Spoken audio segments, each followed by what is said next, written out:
Aslında bir zaday değil mi? Onlar korkup başladılar sonku vakta. Çağırıyorlar ha.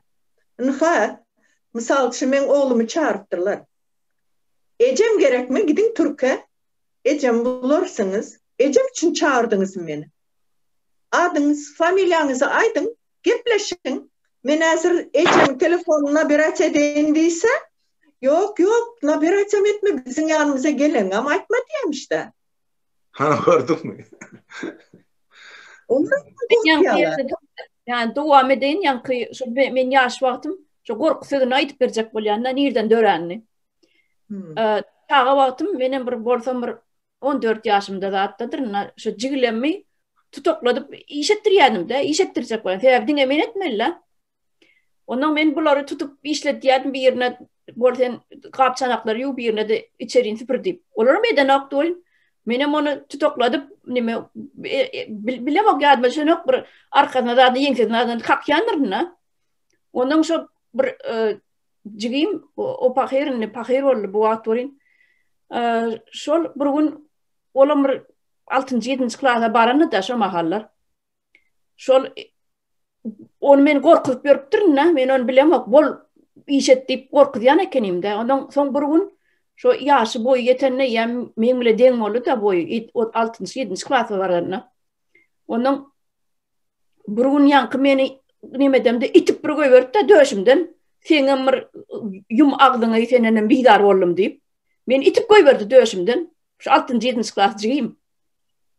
Men onu bor edýän bolmaly, bol işet bol dadet diýip. Bar toklara imer nämet diýip. Onu ya men döşümden itip goýberdi bolyn, menne bir hil korku döredi. Bu men maňa gaýta ul berer öýtmedim. Şolaň üstüne men hojaýyn öýdýärdim dama. Nämesem seslerini çykaranok. Gıýgyrsam sesini çykaranok, ursam sesini çykaranok. Näme diýsem edýär, men şoňa öwrenip durna. Olaň üstüne başlyk haniýalyk bolup. Onu başlapsınız.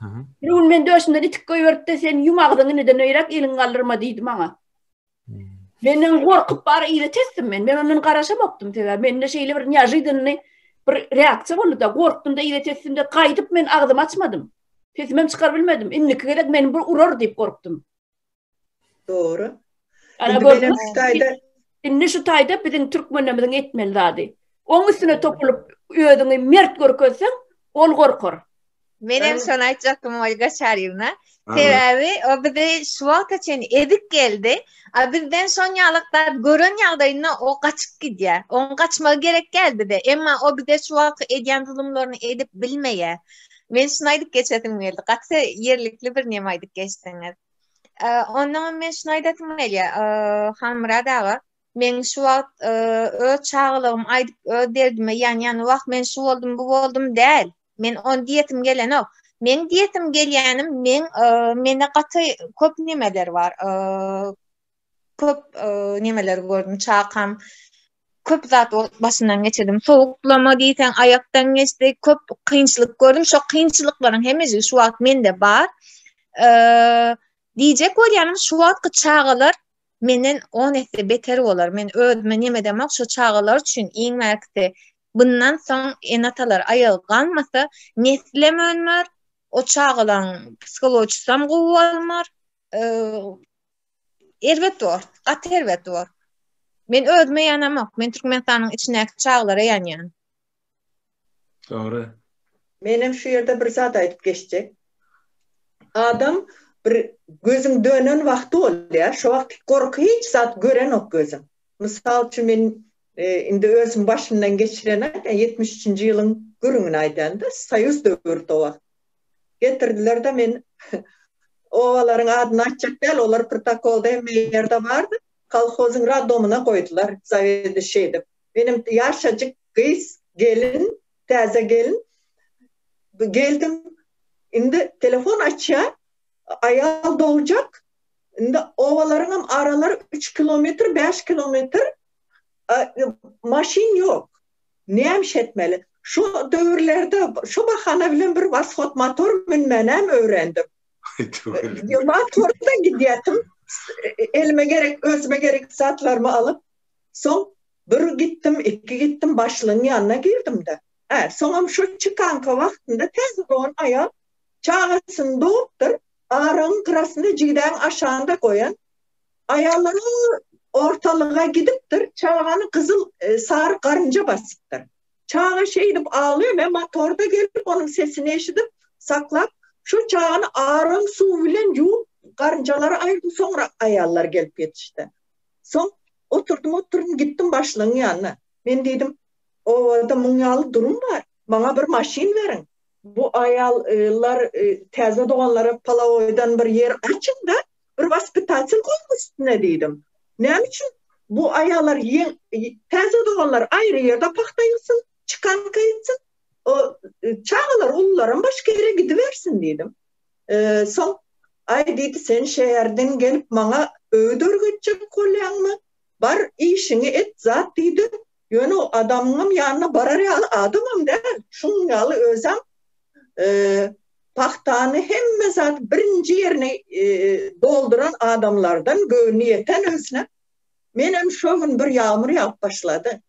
Motorumu mindim. Şu nereden seyretsen bir 2000 adama var o an içinde. Şu men aylanan yerim. Yekece 41 adam gol çekti. Sovet Türkmenistan'ın ayal kızları var şu makal jurnal. Tamam. Şunun redaktörünün telefon numara var eken, adresi var eken. Ana şuna yazdım şu arzanı. 41 adam dine gol çekti. Galan hemmeler öyne varsam ay senden ona mükkan yazıldı. Ay kelin yeni geldin. Barkete ver deyip şeyle görüşeceklerdi. Öyle koyma ben çıkar kovanım oldu. Yöne 41 adamın kolu vardı. Gol çektiler.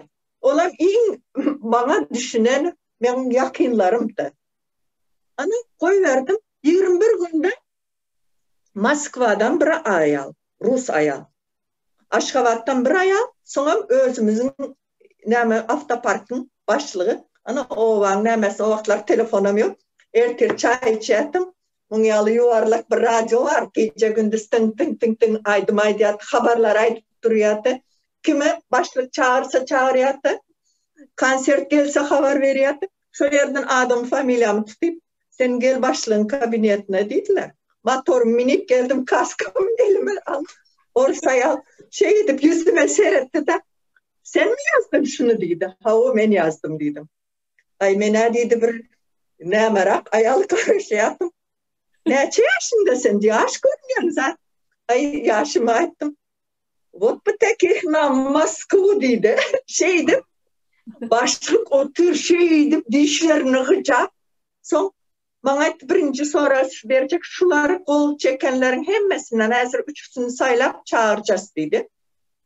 Boyuna alar mı şular dedi. Kanişna alar öz kolları hemmesem dedim. Son 3 adamın adını familyasına ait sekretara verdiler. O çağırtırıp getirip onlar dışarıda karışıyor yerinde.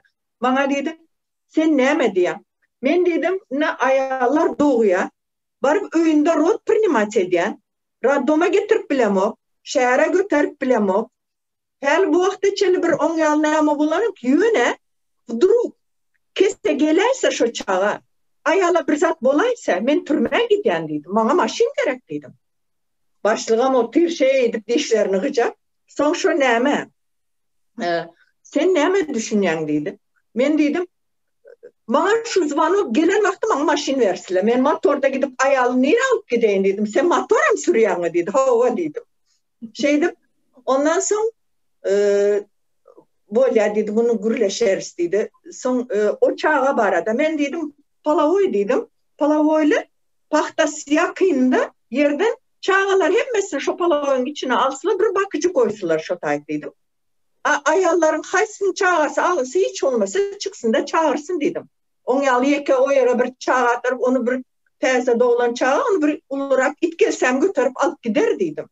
Böyle onam gürleştiler. Sonra Avtopark'ın başlığına dedi neyme? Maşin gelen nokta dünya şu 2 ovanın Glavny yolundan gidiyor. Uçaskalar 3 kilometre, 5 kilometre, 4 kilometre aralardan aylanan yok. Ben aytım hiç olmasa uçaskaların arasından aylansın. Sonra ertir bir akşam bir hiç olmasa bir 4-5 tane avtobus saatlerini koysunlar dedim. Sonra Avtopark'ın başlığına söz verseler dedi 3 tane verip bilen dedi.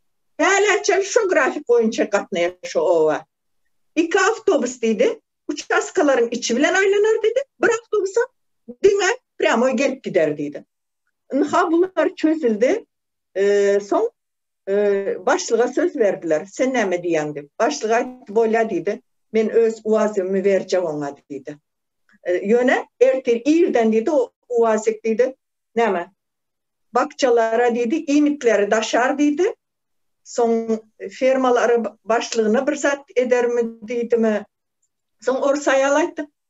Ne? Telefon açsalar ayal doğuya deyip durun maşin aylanıp son gelsin diye açsın mı dedi. Karışan o uçağa gel otur. Ayal doğu otur dedi. Sonra burada hiçbir aseptik antiseptikam yok. O öyde doğum yaptırıyorum diye dedi. 6 san koykası var getirip bilen o ayalları. Ovaların arasında avtobusam yürüyen o dövrlerde maşinam yok. Menden maşinin bir Moskviş'ti. Ya o köyüne Volgalar vardı. Olam hem başlıklardan, brigatlardan şonyalı. Şeydi şonda reşat ettiler. Yöne başlık şondan son ben bilen gürleşmedi. Yöne aydanını ettirdim ben şonda. Bu 73. yılın gürününe ayda oturma. Berekellah. Yine tutan yerli adamdan hareketinin neticesi şeyle oluyor. Vatandaşlar. Sadıkatı ullokan çungur manı var. Gülloğunun aydiyan zadınını. Orada var. Etçek işin tutan yerletseniz bitmeyecek iş yok. Kıyındır, ağırdır elbette. Azıt edemezlersin. Kıyışlığına üstünden geçersiniz. Yani sol çekrende Ahmet'in irekneden var da sonra gör neyse denani çağın halat etti gül doğunca maşinin ya çok hareketin üstü bilen. Bilen bari aydılmasa da şu doğun çağılır şaya da sudatlar. At doğru ne halmara da at doğru şonun alapta pole zaten yine de or meydana ya öyün içinde bolanla da şu yanında bir o atların hem operasyada edilen noktada ol kesirve deyip edilen de ol ovan içinde ne edecek onun çağa da ters gelse o şatayda ikisi mi ölüyede alıp yetişmeliler sen onu. Yine şu bir sanitarka var şatayda 30 yıl işle. Yöne gül doğana men var lokan tanır arkasına aydasın mı Qati mert ayalı kenne şu goguyu başlık da olan olsa alıp çıktı kenne. Kakme da adam beyler tüysürüp. Şu anda yöne başlık bana gün vermedi sonra işlemeni. 3 yıl 4 yıl değişimi kısıp işledim. Sonra şehre göçüp kattım. Yo şon yalıkta şona müsünün yazmalı kendiniz. Bir kitap var yalanmazsanız ola bap şey görülemezdi son. Yok son özem gitti onun. 5 yıl diyende özem pensiye gitti de. Bawo başın beylek sorulara geçelim bulmasa vatandaşlar. Ay şey değil. Hani Tuğçe Doğan ikinci sorumuz ne mi? İkinci sorak her bir təzə doğulan çağanın adına koyum. Yani ene çağa kapitalı. $10.000 mecburinde banka koyulsa ve çağanın 18 yaşı dolayanca elde yerbesiz görünüşte hem de üstüne yıllık 5% götürüm münüp dursa ne hilip olar? Fikir edersiniz. Maşkalanı ekonomik taraftan, maddi taraftan ayağa kaldırıp bolar mı? Bu barada garayışınız. Gelin şu soru ikinci nöbette hani kemine bereli sebep şu elektron hükümetin işini ya da mailnamasını düzme katmasının aktif yürütlemedin biri. Kemine şu arada sen ait gelecekte devlette ne emeler şu zatlar gözümüne tutuluyor hükümette. Burada bu edil benim nemem değil, bunu para hada katı olabiliyor yani. Yok, senin biliyorsun ne biliyorsun? Onun kömeğiyle esası demedim. Yani bu tayda birinci şu kapital gerek mi, ne için gerektiğini soramalı onu düşündüğüm için. O tayda mesela bu kapitalın gerekliliğinin asıl manisi ne çağa investisiya etmektir yani bir çağa yetiştirmek yani. Çağa yetişenden sonra ulu adam bolya. Ulu adam ulu işler ediyor. Bir nemesi var da prensibi var bu işin içinde. ol näçe bermeli, o näçe wagt durmaly bu işin mehanizmi. O mehanizmi düzmek ve onu ütgetmek gataňsatdyr esas şu taýda. O şo zadyň gerekliginiň soragyna jogap berip bilmek. Onu o pulu tapıwan berip bolýasa, o pul ykdysady dolanşyga girjekli üçin yani hem ykdysadyýety güýçlendirjek üçin onu etmek, o taýa şol sistemany getirmek aňsat we hem yerlikli bolýar. Indi o taýda meselem möçber bardy, $10,000 $10,000 $10,000 diýenler bar mesele bu para hadaganyň we beýlekleriň düzenlemesinde o aylyk $200 bolmaly.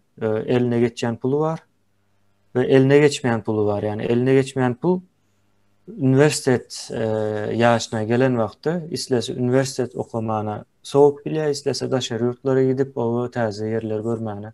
Ya onun dolu nemesinde bolýar, ihtiýarynda bolýar o pul. Ýöne şonuň ýarymy näçe diýip yani 18 ýaşyna çeli $21,000 diýip hasaplandy. $21,000 ýarymy öz hasabynda durýar bankda. Onun ýarymdan her ay alıp soğup bilýär. Şonuň ýalyk bir mehanizmi bardy. Ya bu hem çağa özüne göwni ýetýär. O hem deňlik bolýar o taýda. Iň esas bilim almakdaky deňsizligiň iň birinji gelýän ýerinden birisi o ykdysady taýdan kemsinmek ýa-da kem bolmakdyr.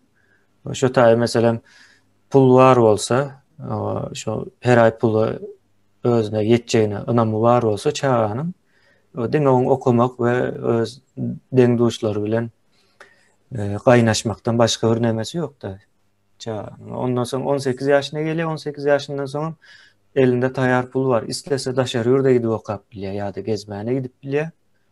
İslese ýurduň içinde galyp ýanam okap şol özüni ýetişdirmekde, okuw tarýança özüni üpçün etmek barada hiç hili aladası derdi bolmaýar şonuň.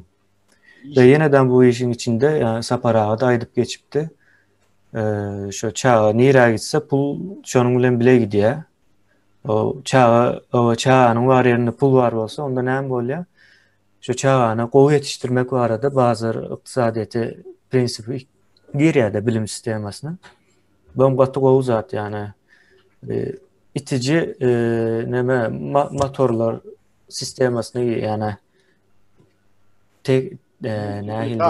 multiplikator diýip. Multiplikator edle aýtjak bolup durdum. Multiplikator yerine geçýär. Yani bu öz-özüne işleyen bir sistem aslında yani. Gaty aňsat o pulu berýän, asyl pulu beren wagtyňa ykdysadyýety güýçlendirýän, hem çağany güýçlendirýän, hem çağa ýetişýär adam bolup. Ondan soň beýlekler hem bilim sistemasy hem şoňa görä ösýär. Sebäbi çağasyna nire berjegini bilýär. O çağan beren ýagdaýynda pul hem şonuň çağa bilen bile gitjegini bilýär. Ol neme bilim berýän tarap. O bilim aljak tarap ýagny ene ata. O çağasyna nirede gowy ýetişdirjek bolsa, onu şo taýy berýär. Ondan soň şu emeli usul bolsa da şo taýda bazar ykdysadyýety dörýär. Bazar ykdysadyýety prinsipi dörýär. Alym güýji dörýär. O alım güýji. Atrap bilmiş güýji. Yani bu gaty gowy bir sistema. Yani pikirlendikçe hakyky güýjüni yani düşünýän-de. Yani pikirlemen yüzeysel pul için diýip aýdylsa o ýalňyş bolýar. Aslında pul däl.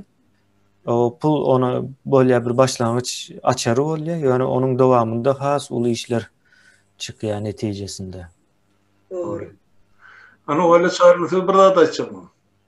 O şu pul meselesini gaty gowy yerlikli bir pikir her çağın öz adyny bankdan hasap açylsa, ýani $10,000 goýulsa, şol $10,000 da her ýyllyk 5% minip dursa, ýöne 50 girilmesi diýede 18 ýaşyna çen 50 girilmesi bolsa, indi şol 10 aýdaly 18 ýyla çen 18 ýylla 5% näçe bolýar ol 10,000.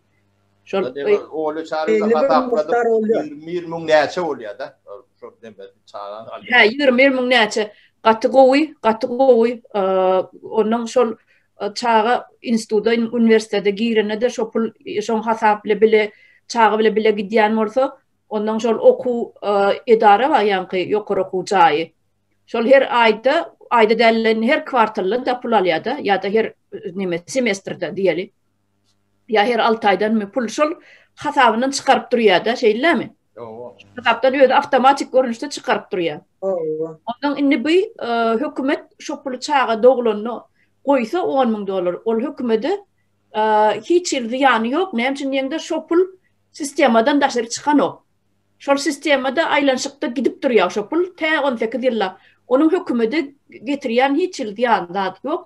Men bir ekonomist däl ýöne şeýle düşünýän özümçe. Ondan şo aýlanşykda gidip durýar. Ol şo pul şo çağı üçin öz prosentini minip durýar. Bir gowy ýaman gowy neme zat bi. Gaty gowy zat bi. Ondan soň şol ýanky dinleýijilerim neme ters düşünmedi ýaly şo pul çağın eline gelen okda adyna durýar-da aýlanşykda durýar ýöne. Bir böyle gelýär, ýarty ene tapsatyna gelýär, iýmeli içmeli. $200. Ya $200 ha. O her ayda doğru mu? Neme gepin tümök geri oğlu şarayımla neme çağı 100% devletin elinde demecetinde boynunu himayesinde 100%. O yurdun baylığı birinciden sağlıktır, halkın sağlığı. İn ulu baylıkların biridir. Kesel halk bilen İşsat ömürleyenlerden iyilik, ömürleyenlerden kaytan dine çıktıcıdır. İkinci bilimdir. Bilim hem çağdan başlıyor da. Şol ile en ulu yatırımdır. Hem iqtisadi dolanışın önemesidir. Çarkıdır. En ulu, en neme çarkıdır. Tevabi adamları sen iyimit bilen, üççün ediyen, onun bir bölümünü sen çağların pulu bilen, yani ene pulu bilen, alım uyucunu öğretip veriyor da, yani maşkala. Onun önümün var.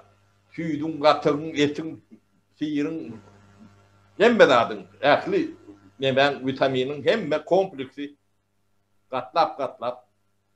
O da iqtisadiyetin dolandık duvar.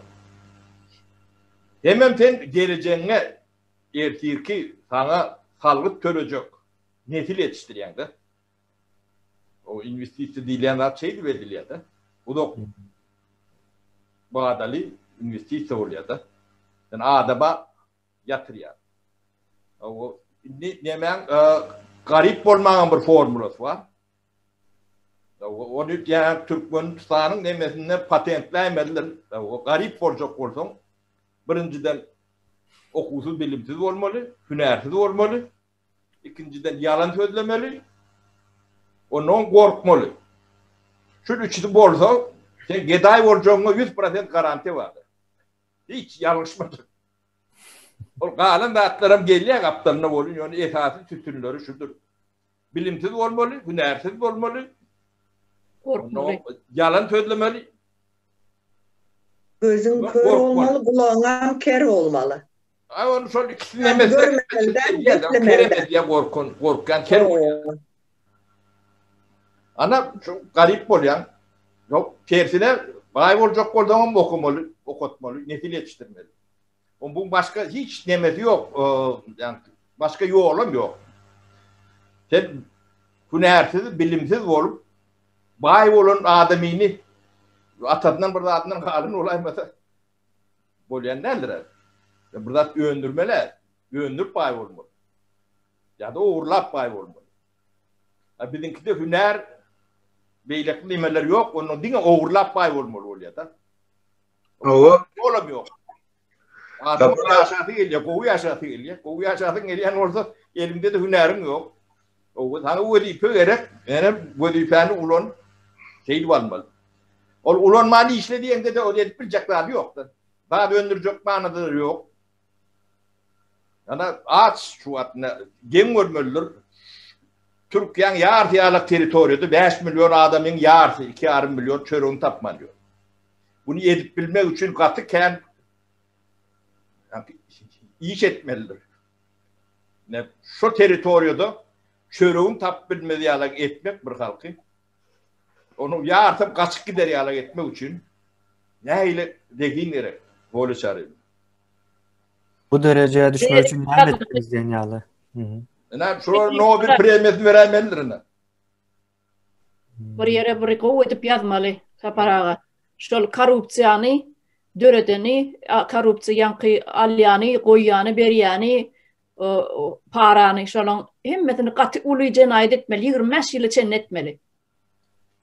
Olur çağırıyor. Hemmeden doğru dürüst işlep durun vakti. Adamlar neyletin oğurlayacak olup öğrenendirler. Yani şert, yani normal aile alyan oldu. Ailem yaşamalı yetkiyen oldu. Ödüm yani oğurlandı da görünüp duran oldu.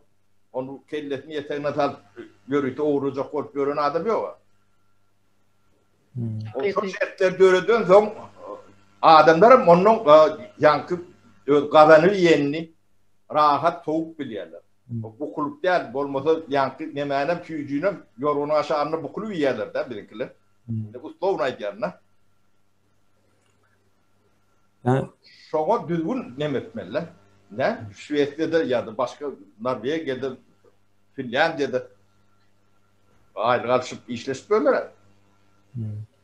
Kaptalından berden malın okur. Sebep gerek geldi. Aileyi yettiyer. Doğru yettiyer. Hakiki sapara açtı sözünüz böyleyin. Men şu yerde bir neme sosyal ne обеспечение men başlık diyeme oynayan yalı var. Zavet dışı diyeyim. Yok siz başlık diyen ben aydıpıyorum. O taydan suut namalarım var. Ben artık utanyan nasıl ödüm hakta gururlarım utanyan aslında. Bu zatlar aydılmalı, edilen iş. İşlerine o kârmem orada gidilip yürüyen ne ama. Yok onu biz biliyorsa ya aytmasanız ama yani hükmen suratta da aytmalı bunu. Yani şu at mesela. Türkmen öğrenen bilip aytmıyor. Şunu bil. Ava hükmen aydılmalı yani men bilyen eden kömeklerinizi şu vaqta çelli onam aydan elimden geldiğince hem benim içinde.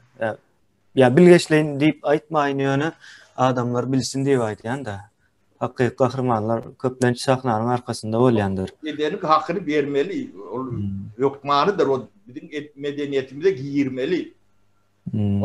Yani katı yığıran ya da şerraylı eden o yemeğe çıkmalılar. Bizim Türkmen'in sonku yemeğinin medeniyeti şunlarlak oldu da. Yani köpürcük tuğun yok ortunda duruyor da ama. Yani iş eden ağır başlı adamlara tuğun aşağına gidiyor da daha aşağı cümlede. Naharda da söylüyor saparağa. Naharın köpürcükleri yukarı çıkıyor, etin köpürcükleri et aşağı çöküyor. Ve köpürcükler çöplep ayrılıyor ondan. Son için onun edilen zatı ödün aydaymasak ne biz eden zatımızı ne 30 yıldan sonra hiç karıştım ben kendi karıştım. Ödüm aydayan. Utanman aydayan. Sebebi ben onu kavramak için gelemen. Bir bilmelen. Ne son ayda oturmak utanyan na onu da aytmışta yeri geldi de. Ne şol bir idarada men başlık olup işleyen na olin işgarlamaydı ne yolda geliyordum ya da can ediyordu. Öyle sana diye kofi alacak diye nemeden McDonald's'da girecek kadar kofi aldı yani ödeme sana da alayım mı diye olin men şona kadar allıysam ondan men son bolsa bir $2 duruyor da bir kofi. Ondan sonra pulunu vermeli olayan bolmasa onun pulunu almaya ol. Ondan sonra al tamam men ondan sonra onun berdat bergili olayan nip men sonra edemok sebep olam ziyat kan bir görünüşü. Berda Amerika'da bolonok sonra öyle iş karından berdat iğmem ya içmem almak bolonok.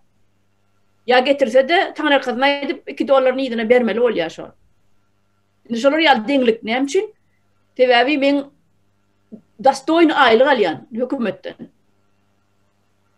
Ondan sonra için senin ziyat kalmak ya birinden padar kalmak ya bir pul görünüşünde oluyor materyal görünüşünde oluyor bolonok. Şol kategori içki bolonok şu da. Sen edip bilmeyen sana hiç kim ödürüm etmeye. Mesela yolla seni gayı saklasa, polis saklasa sen şunu Türkmenistan'da kıyar edip bir 5 manat uzatsan sen öz eline naruşluk giydirýärler. Sen gözüňi türmede açarlar. Sen şunu pul ötürettin deyip. Ya onun ştaýlarynda hemmerine kamera var. Ofiseriň ýygyny maşynyň öňünde ýygyny hemmerine kamera var. Ödem madama ofisier sen ýygyňda durýanlar. Sebäbi oň öňünde kameralar var. Senin näme diýýän surat alyp durýarlar.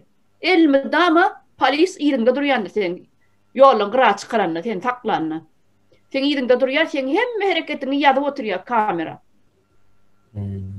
Elin hem şeydi rulan ayırmak bolanok. Elin ayırıp bir zatlar gözledin mi kutordu. Gön pistoletine yapışıyor. Öz zakonun öz nimeleri var. Şoň üçin diýjek bolýan adam ziyatka diýilen adam bizde bolanok aýlyklary her kim gowalya. Ofisiýerlerim gowalya. Polis ofisiýerlerim hemme dar senin öz zaнимать edýän должностuna görä, wezipäňe görä aýlygyň şo derejede berilýär. Şoň üçin ol başdan ayak bu ýerde ziyatka diýilen ady hiç kimin beýnisine guýlanok. Onam näsip bolsa Türkmenistanda da zatlar korrupsiýa diýilen ady ortadan aýyrmaly, düp öter. Şondan bir daşyň gözüne bir ýer ýazmaly. Şonu alan adama da, beren adama da gitsin 25 ýyla derre 2 ýyla 3 ýyla ýygyna ýetip bolýar, utorup bolýar. Bu zatlar bilen közüp bolanok biz sistemamiz büýütben üýtgetmesek atyp basyp görler. Onu da edýärler. Ödüm durşunu, ödüm köpelýär gitdiçe. Yankı gelýän bir zat bar da.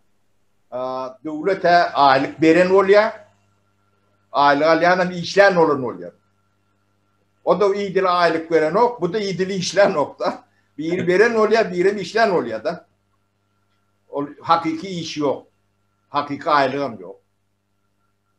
Men zam minister wagtym. Ben student wagtymdakydan aýlygym ardy da. Ben studentken 3 ýerde işleýärdim. Ministeriň aýlygynyň kän bolýar da 3 tapar nämen. Ministeriň aýlygy 310 manatdy da. Onun adamları bir ýaşajak. Ýaşamalar, bunuzda diýerler. Hemme zady da bunuzda diýerler. Sen adam şekilde aýlyk bersen, o da adam şekilde işlete. Onun yankı uli iş edene uli yankı bonusu, eyleksi, beyleksi bilen hakkını vermeli adam. Dediğine milyarlar pul kazanıp veriyorduk. Gelmem tayı yiyorduk. Yüzümde tüyükürün yalak tüyükür yediler de. Bir de zanımızı, kellemizi ödüm riskovun hem adam. Orta koyup biri bile yakat uçuşup demedim. O tayda işleyen vakti alın yığınan değiller, yığınak koyuyorlar. Batkuvada yakat uçuşuyor. O gelivem yüzüne de seyreden o. Ben işle yapıyordum. Gaytam azgırlayalar. Yeme de aparatı doğru verilek geçtin. Yani şol görüyorum ol halal zahmetten baylık toplap ya bay durmuşta yaşayan bir adamım kalmadı Türkmenistan'ın içinde. Onu yaşadan aktar o benden isteyeceğim, yaşayacağım, çağatınım halal hak bilen ekleyecek. Yani son ettiren hükümet hemmezikler harama yoğurlu. Hakikattanım Türkmenistan'ın şu mağardığını oğurluk edip bayamalıyan prinsip var. Başka yol bilen bayamak mümkün değil. Şonun için ben düğün okudum istatistikani. Dünya devletlerinin arasında korrupsiya meselesinde 194 devletin reytingi dur. Sonra 193. en aşağıdan ikinci bizim Türkmenistan. Benim okudum. Bizden aşağıda dine şol Demirağlık Karayı var. Bolli. Bizim aşağıdan ikinci. Şu 194 devletin içinde. Sen gülecek mi, ağlayacak mı, ne emedecek? Hükümetin edip oturan neyse korrupsiyan. Geri diyenim şu oğurluğun ulusu ne diyenim şolar tohum bilen ezir çekkenim halk. Yani halk sessiz otuyor. Ne etmeli biz? Ne be, Hal Murat. Bir gen burdat bağda. Birinci sekreter diyorlar. Kim oldun? Tamam yok. Ne açıdan birinci sekreter olan oldum? Ne adam inine şunu basmalı, şunu atmalı, şunu nemetmeli, deme berendir öyle. Yüzlerce var. Mikrofonu kolayrak dursa para sesin elbet geliyor. Ben bunu kolayma alayım şeydi. Aha. Ne şolong özü o yılla ben parta şolongdan partacılan yağdayını bilyen ne katı o bilyen ne 97% oluyor da şu 2% nereden tapsanlar tapmalılar doğru şunu olmasa on kellesi diye de birinci onun her o apkoma paylap veriyor sen şunça sen şunça sen şunça yettiriyorlar son bir ertesi bastırıyorlar şolur. Bir yıl geçmek. Köpüsünü. O da hiç binamız eğer nemetçek man atılan adamlar var. Onun ne böyle adamlar onun nemedenlerine göğününe yaramadık başlıklar var da. Ana şolori gel verik gir verik diyorlar. Ol hem mecetne değil. Ol Murat Berdi Sofiyalak demet börünleri ol 5-6 tane birinci sekreter birliği işleşen adamlar olur. Ne? Düğünü var bizim sistem Ankara'dan gelen dememizde. Şunu okudular ya alak. Bunu biz yankı Sovyet demesinin arbitasından doğru çıkmasak bunu düzeltip olmuyor. Ve o tür ol. Bunu beydip yankı türme bilen ya da gamçı bilen düzeltip olmuyor onu. Bunu dine sistemanı kökü bilen ayırıp düyüpten demetmeli. Onun adamla yankı cemiyetin bir müşleniyetin fikrini vatnaşık demelerini üyt götmeli. Sapara, ştayta benim koşoyun şol birinci sekreterliğin berýän buyruğu barada. Sen tanamaly Kızılgul Muhammed wa dip halka. Ya bizim gudamız. Şo görgülüğünü görýärmi? Başta götürgeldiler. O ayna kahraman ine peredawo öňde barıcı ine plalar paxsadan dolýar. Soňundan ine korrupsiýada aýyplap o görgülüğünü türme basdylar. Ýa-da sağlaryň uzanyny çubar. Sonra şon kalhozunyň yemeleri, dayharlary arda ýazyp ýokary sebede gelip bizden haýşat we gaýrat edin şonu çykarmak kömek edin dip. Şonu ýokary sebediň plenumyna karar çykar. Sonra azatlyga çykardyk şo görgülüğünü. Dil oturdu şonda şol halmradan näçe ýyl oturdy? 4 yıl oturdu. Benden ultu var orada deyip şon kıyında öylöndü de. Siz gudamız bolýardy. O gudamız. O görülü öllü. Galmurada şu ýerde gep gelende menem aýdyn Geday Ahmedi tanıyansınız. Tanıyan men o tanıyan. Ana şonam götörgülep ana Niyaz öýüne çelle gelip geroy adyny berip o geldi o bahana bilen kolhozun hemme köçesinde adamların öýleri atlanıp asfaltlar gurulup naha ondan sonra bir yıl geçti mi geçmedi mi türme basit sonunda ölü geldi türmede. Şoň öýünem alyp hazırky şu emigrasiýanyň jaýy Türkmenawatda şoň öýe. Hawa onun goran jaýlarynyň hana garagynda çagy basyp ýatyr diye men eşitdim onu. Hawa şol adamlar için goran jaýlaryny. Şoň gyzy akşer ginekolog da şu gyzy bilen giýösüniň jaýynam elinden aldylar da şu emigrasiýanyň jaýy gyzynyň öýü. Doğru. Kızıl. Hemmesini işten ayırdılar. Kızıl ulan. Geday Ahmedi demeden entek Niyaz'ın doğusu değilken tanıyan. İyi, onu normal. Entek kahraman. Yaman prostoy adam to. O işegir oğlum. Bilyen. İşenger şu pahta dövründe adamların bile oturup şu çaya nanı batırıp yiyip şolar bile dengine pahta yığan adam o. O adı aydı otuyor. Geday olsa Geday Ahmet diye. Çağılır. Neme gatı neme adam karşılıklı ben bilyen. Kovu tanıyan. Şu halk açılan mezarlıkta şu kapıdan giren vaktin şun mıramırdan suratını koyup başta şonu koyupdurlar. Şu yaşayan ovasında. Yaşlı etsen halk kadrını bilir elbette. Nesilden nesile geçip dur bu zatlar. Yani niyaz yani adamlar ilk baştan öğüdü yanına kolaylattı gereği çok onlarını sonundan bulan hem meclis yani. Ola deme Abdullayev tip badı Almaz Kerimiç Abdullayev tip Gozagara Pro'nun ordinatör oldu. O da çerce döndür. O da katı işen girdir. O ölündür. İyi bak ölür. O yankı yollasın mağarada dayday yan ağzı haber geldi dedim taparağı. Bir neme var yukarı nemelerde işleyenler hem becesi bilyendir. Pudoklon bağırtı tanımalı. Bayram Uradov diyorlar. Türkmenistan'ın altın kadırlarındandır. Onu hiç kim tanıyan neler, hiç kim bilen neler, ne jurnalistkan yoktuğunu şondan aydiyanlar, men bu zatları bilip aydiyan. Bular yüdlü demediyendirler olun. Şol oğlun hakkını vermeli yığdın. Bular sürün edilen Karakalpakistan'a mı Özbekistan'a mı sürün edilip çok ayda doğulan.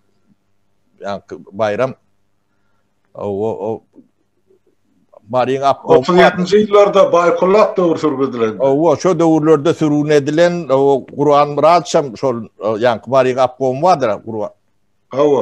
Orada. O şu da şol odan ne bular geliya ödü yerçi Türkmenistan'ı 5 maravanıyalak bilen oğlundur. Yakli pudokları biliyor. O hoculuğunu şondan o bilen yok diysen bolyandır. Türkmenistan'ın iktisadiyetini bilyendir.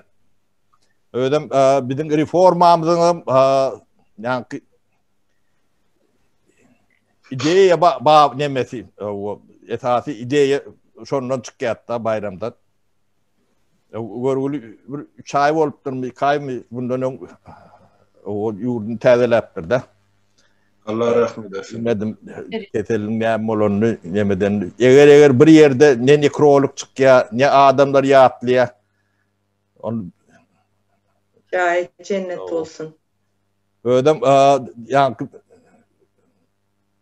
yemedilip üstünden arda yazıp 89. yıllar olmalı 88 89. Aşkıvat ablasında o Agraprom'un başlığıydı. Çok üstünden arda yazıp jurnalistler o tas bastırıptılar da. Ve o tanamda okuduk onun son ben bir yerden göllep taptım da işten kovup demedip onu türmeye basacak olup görün vaatları allıkta. Onun bir gün Kuday yolu veriyorduk ministersonun arkasında. Onun şonu yazan jurnalist geldi. Gelene kendine.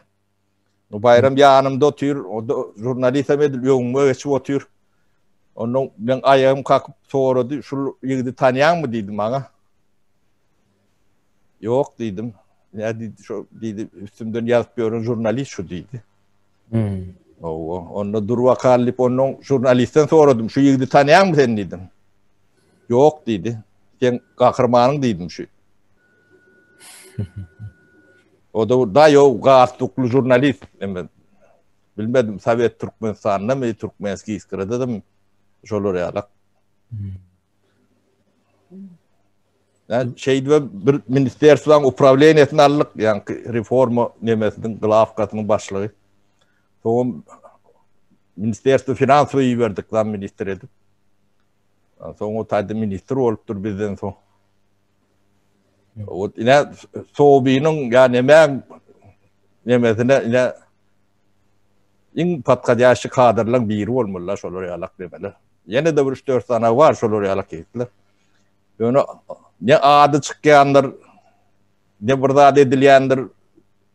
Türkmen'in bir nemesi garipliğinin esas sebebi şoları yalak demedir. Ne adamsın tanarlar bulur. Ne edene sağ olsun aydiyalar. Devep hiç yerde yazılan ok da sapara, şu aydılan ok şu zatlar. Kim etmeli onu? Öyle etmedi adamın. Şu nerede jurnalistler, pisatçılar, yazıcılar? Halmurat'ta doğru bilyendir Halmurat. Jurnalistler ölüp edipdir Gül Hanım. Yok. Hemmesi rahmetli olanmış. Vapşi bizlerde ne advokat işleyen, ne jurnalist doğru düzgün işi diye jurnalist diye biz jurnalist görmedik ki. Jurnalist yaxşı tarafına aytmalı, kritikavat etmeli tarafım dengine advokat yalı şu hem zaten kritikavat et bizde yok o zatlar. Hazırki yaşlara hiç bilen o zatlar. Yo bular halkı manipüle etmelidir diyorlar. Onun yankı köşede yatan adamlar var ya bizim şolara manipüle ettirmelimiş. O ettirmesen olur ondan söz atlının emesine karşı ne dip şolara yalak hikaye bilen. Yurtta şuma hal jurist bar bolsa, advokat bar bolsa, so ne bir tağda so yol vazifede işleyen birini yani sol arada Berdi Muhammed'in plakadı otlananını sonuna günahkarlap ol yığdılar da sonra bir adam Türkmenistan'ın oyununu eline sol yuridik ilmi olan bir sonra advokat olmağa razılığını vermedi. Bir adam sonun hukukunu korumağı miltedilmedi. Ene olan jurist bolsam sol, advokat bolsam sol, ene ilim alsam sol. Ene kime hizmet ediye düşünüklü. Halmrada o tayda advokat diýilen zat yok. Men onu nireden bilýän? Türkmenistana 2017-nji ýylda mı gidipdim iň soň kän ýadymaz çönok. Emma şonda advokatlyk işim çykypdy. Advokatyň kapysyny çalyp "Salam aleikum" diýsem salam berenok. Pul ver diýär maňa. Bir soragym bar diýsem puluny ver, onuň gürleşer diýär. Soramy jogap alyp bilýänmi? Belkem seni düzedip bilýän däsin. Pul ver diýär. Ýok tamam git diýär. Ana saňa advokat. Şu wagt Türkmenistana salamam pul ver diýär. Pul versen salamlaşjak. Pul agdan çykýan sözüň ikiden biri pul. İkiden birem del. İkiden hem müjek şol. Pul. Dolandırıcıların birisi şu advokatlar şu maha. Önde giden dolandırıcılar. Elme ýöne list ýazyp berdi. Şol list ýazyp bereni 3 gün menden 50 mana daldy. O taýda o list men hiç ýyllyk işmem görmedi. Emma şoň şu menden 50 mana daldy. Men şu son kezek gidemde aytıp bereyin Halmurada şu Oktabrda gittim ha. Şu adını familiýasyny da ayda oturmaýan bu taýda. O belli Türkmenavatda belli advokat. Şoň bilen oturup bir gürüňdeş olduk märekeden soň. Şoň özü aýtýar da oğlum diye Aşgabatda çağırdılar diye yegenler $30.000 goşuluşup bir iş açalım goşul. Soň biz indi her kim bir 5 adam $30.000 goşalı başlangıcı olarak son ana işimizi yöretip başlarız deyip diýerler diye oğluma $30.000 berdi. 1 ay garaşdyk, 2 ay garaşdyk, 3 ay garaşdyk. Indi özüm advokat da hemme ýerde sözüni geçirýän. Aşgabatda çelli gidipdir bu. Oň izine düşüp soňam şu bat biri bilen şu Aşgabatda gürleşýär da ulurak biri bilen diye şu suda verecek men şu oğlanı zat diýse sen näme o barca işiňi elinden aldyrjakmyň. Ola bir Berdi Muhammed'iň ýegeni sen kim? Otur pulundan dinanyň oğluňa başyna bir iş açarsın, öz işiňden dinarsın. Ana geldim ümsüm otur verdim $30.000 aldyryp diýär. Öz advokat olup diýip gürrüň berýär. Taýda devletem yok, hökümetem yok, sudurum yok, kanunlarım işlerine kanun korumalı ya sonun okumalı ya bilmeli ne kanunçılığın bolup berşi sol görüp otur. Ödem yankı in gymmat fakultet, juridik fakultet diýen. Hawa. $70.000-80.000 bermeli girecek bolsa şol. Ana. Tanışlığın üstü bilen. Türkmenistan'ın öz içinde. Bunça pulu nereden? Halal zahmet bilen adam şonça pul kazanıp bilir mi $70-80.000? Yok. Onun demek birinden yığınandır. Tavet devrine de gymmat dedi.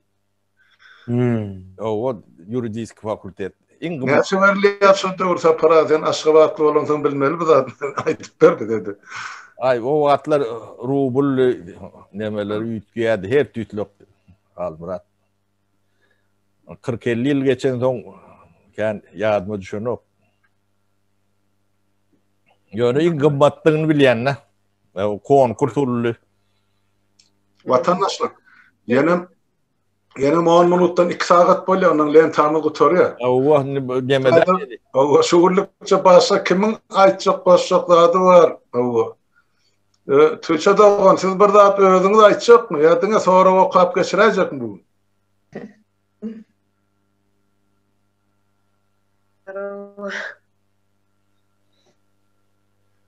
Mene açacak yapım yok. Ayttılar benden büyükler. Bolýar. Köp denarlamaz gyzyklanýar şol dernekde denan meseleler boýunça men aýtdym mine orunmasarymyz bar, ana şo taýda ýol başçysy bar dernegiň denan meseleler boýunça, denan işler boýunça. Onun üçin siz bilen gepleşige çykjaklar bar. Hem tarihi alkatyna aýdýarlar, hem maňyda şu edýän çykyşlaryňyz üçin menem şolaň aýdýan alkyşymy size ýetirýän wetendaşlar. Ýöne şu men aýtjak zadym Halmurada şu görýärler. Diňe şu yorumlarda belki o gören adamların başka bir pikirleri hem vardır. Öz içinden gelenleri bilen zatlarını yorumlarda yazın haýyş. Inniki gepleşikde aýdaýalyň onda bir ýaman wajyp mesele barda. Onu bugün aýtmalyk bolyn, indi wagt oturdy ýa-da. Ben garaşyp oturdum, inniki soraw geçermi kaýtdym. Ondan soň inniki gepleşikde aýdaýsakmy kawny. Hepde galýamy gyssanma şolsa aýt ýoksa inniki hepde goýular. Siz kaç aýdaýyn? Aydın bizimle kalan adam olsa diskusiya etmerse siz dinleyin onu belki. Şu wagt Türkmenistan'ın ýokary klas okuwçylary bar diýe esasy gyýyz maşgaly hakynda diýdi. Şu 15-16 ýaşdan soň diýe gyýzlary gaty erbet alap bolýamy ýa bir zada nime diýerlermi, ymtyldyrypmy ýa-da bir iş edip gaýtmaly ýa bir restoranda bir mihman ýerine öňüne hyzmat etmeli diýe kafedem ýa biriň öýünde meşe edip gyýdlary taýlap odanjy gyýdlary gerişkilji gyýdlary ejet hakatlary türkdäki gyýdlary akidip diýe soňam diýe gaty erbet datlary başdan geçirýärmiş şu gyýdlar soň gürläbem bilen okmuşyn sen gürläýseňem agzyňy açaýsaňam sen näder diýem gorkudýamyş olam 16-17 ýaş çağı gorkýanlar sesinem çykar bilen ok diýe şeýde bar gyýdlar raýlanýamşyna. Şu erbet men üçin näder aýtmaly erbet agyr gaty erbet şu wat elim aýagym sanyrýar-da şonu aýdýan bolyn. Şu elim aýagym titredi. Tebe menem bir ene menem bir gyýz çağı ýetişdirip otyryn. Hemme zatda özüm ýerine goýup görýänne. Şolaryň wara başjak tutup asasym gelýär. Şonu edýän başlyklar, hakimler, hakimiň ýokurklary, akidip bol Aşgabatda da akidip nime diýenler ýa welaýetler akidýärler mihman gelse Aşgabatdan onuň ýegenleri kim bilen kim gelýär. Ol ministrler gelýärmi, ol welaýetiň nemeleri gelýärmi, etraplara barlamaga. Şolaň öňünde de şu jagaza gyýzalar hyzmat etdirip soňam kim bilen näme diýerler, ondan soňam agdyň açsaňam näme dertip diýe. Şolar ýaly diýmişler. Onuň biziň nesilimiz bu top bar ýa-da men erbet gynanýandy. Şolatlara çäre ýok. Eneler atalara berdi. Çağalaram o taýda şeýdip görýän günleri gaty erbet diýe şu gyýdlaňam oglanyňam görýän günleri gaty erbetde çağalaň. Enesiz atasyz yetim. Şu ýurtda yetim birden çağalar yetim galy. Eneli ataly yetim şolar. Onda men şolar şu wagt aýdýanam elim aýagym sanır edýärde. Şu datlary bar aýdyp geçmelik onu bir 5 minut galan bolsa Olga Çarina.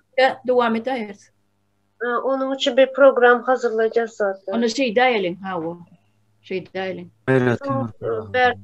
Yine bir zat aytmak isteyen hazır İstanbul'da, Türkiye'de karantina girdiler, yasaklar başladı. Yoksa ayarlarımızdan köp projelerimiz var, böyle maslahat edip köp işler yapacaktık ama şimdilik bu da bazar günü karantinlarımız var.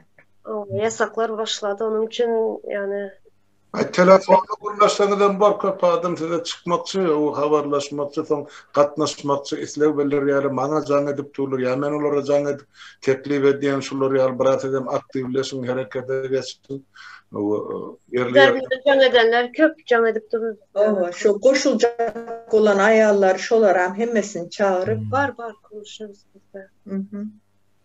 Golya onda saman. Başka aytçak koşak adınız yok bolsa onu şuurlukça söhbetleştiğimiz tamamlayalım. Sonra var da köptü ama benim 2 saat oldu doğru. Başka güne Devam edelim biz bunu indik hep de. O sosyal hizmet düşünce, devlet barada deyip. Öyle. Golya onda. Hemen de Tanrı yalkasın, söhbetleşler katnaşanınız için, öz fikirlerinizi aydınlanınız için, vatandaşlar sizin sağ oturun, sağlıkta görüşelim. Güldoğan'ın aydı siyali öz fikirlerinizi hükman kommentlerde yazın, aydın koyun. Beyliklerim okudun, bilsin fikir paylaşıp yavaş-yavaştan biz yine bileleşip kanırlığına gidiveririz vatandaşlar. Öyle diyeceğimiz Sağma yatıp durun. Sağ olun, sağlıkta görüşelim. Sağ olun. Tanrı yalkasın hemmenize.